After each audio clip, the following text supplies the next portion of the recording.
Anne Widdecombe MP. You're really quite an old person now, but what do you remember about Christmas from when you were a little girl? I can remember when the Christmas decorations went up on Christmas Eve, when you got Christmas carols the week before Christmas. That was when your nativity plays were done as well. And Christmas occupied the Christmas period. I used to be the 12 days of Christmas. Now it's almost the 12 months of Christmas. So, Anne, you think that Christmas goes on for too long? Let's speak to Andrew Marr, cutting political journalist.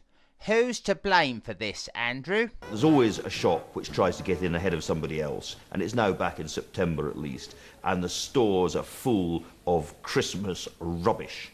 Well, it sounds like your family will be getting their presents in a bin bag this year, Andrew. John Sargent, you're also a political journalist. What do you think the government should be doing about this problem? It should be illegal. It should just be stopped. Anyone that mentions Christmas until, well, say the 20th of December. Strong words indeed there. Now, I'm very excited about my next interview because I managed to get into 10 Downing Street to speak to Tony Blair, Prime Minister. There are calls in the media to limit Christmas to just 1 week. I think it's rather a good idea. How about you? I'm afraid I totally disagree with you. Oh, so you must be one of these people that thinks that Christmas should start in October, a good 90 days early.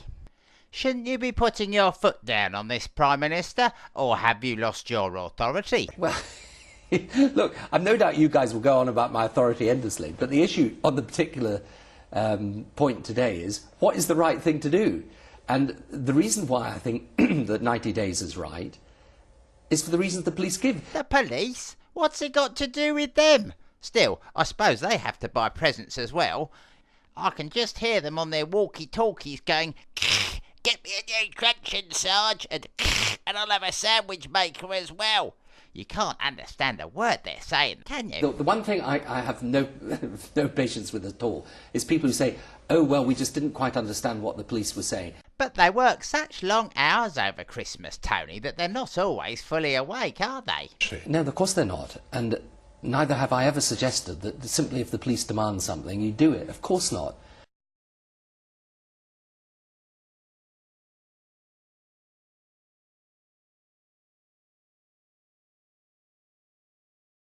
Oh, sorry, is it my go? On another subject, Prime Minister, I understand that President Bush is planning on sending you some comedy socks for Christmas. I don't think it's the first time he's done that, mind you. I think it's about the 4th or 5th. No, he's not very imaginative, is he? Mind you, you live in a lovely place here. I bet you don't get many carol singers knocking you up living in this part of London. No, not on the back of this. I can assure you, the one thing I am very clear about, in this business, you get knocks the whole time. But that's not what's important today. And as I say, you guys will go on about my authority and there'll be reams and reams of stuff written about it. That's not what's important on something like this. No, Tony, you're right there. What's important today is celebrating Christmas. And people will be doing that in towns and villages across the country. And you can see it right round the world. I mean, it's happening, I'm afraid, all over the world. And there's nothing wrong with that. There's lots of people that want to celebrate the birth of Jesus. Yeah, and that's their right. And I've got to accept they exercise their right. Thank you, Mr. Tony Blair.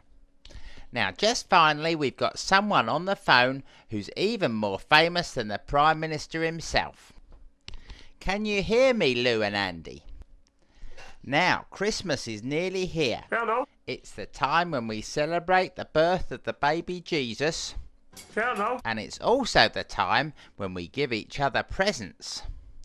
Hello. Andy, if you were to get a present up to, say, the value of £1,000, what sort of thing would you like this Christmas?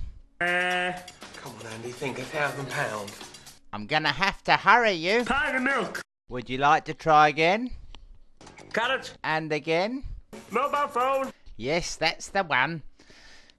Thank you to all my guests today, and thank you for watching my documentary.